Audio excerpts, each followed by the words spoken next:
Okay, well, eKhaya was featured at Design in Durban.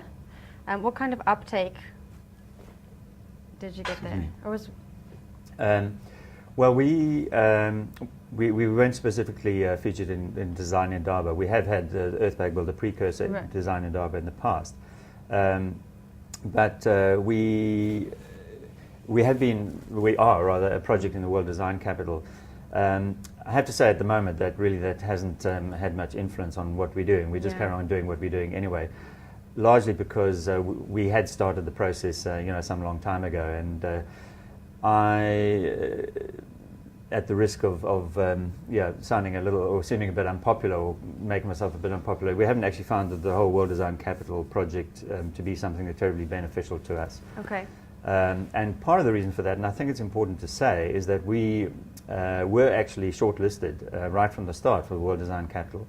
And then, unfortunately, there was some, what I understand to be political interference, and we weren't then accepted as the final project, despite having been told by... What kind of political interference? And this actually comes right from the top, literally right from the top of the World Design Capital, that I was told by this individual that there was interference both from the design world, but also from local government, as I understand, who didn't feel that they wanted politically sensitive projects such as housing and such as sanitation in the World Design Capital, at least not before the election, so I understand.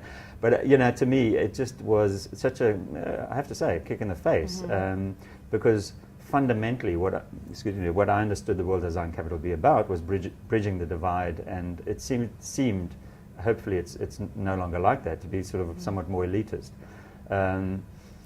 So we are carrying on doing what we do anyway, and I'm hoping that the World Design Capital will actually contribute to to the project in terms of getting it out there.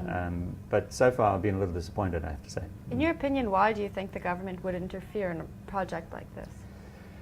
Well, essentially, I think there's obviously the local sort of politics, or the politics in South Africa is essentially about two parties, and one is not that keen to do something that might be unpopular or seem to be unpopular.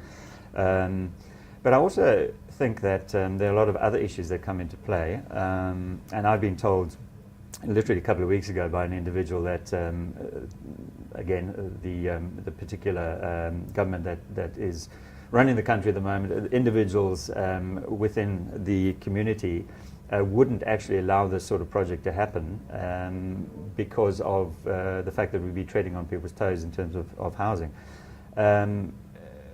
I mean, a very nice guy.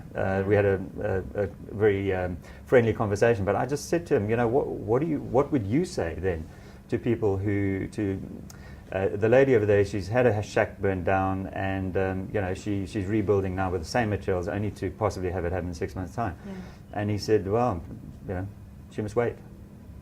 And I just, It's upsetting. It is upsetting, and the reason why I'm saying these things to you and telling you these things is because what I've been involved in, and as other social entrepreneurs find, is that one comes up so much against issues and challenges that other people don't even begin to realize are there. In fact, we don't realize they're there until we come across them.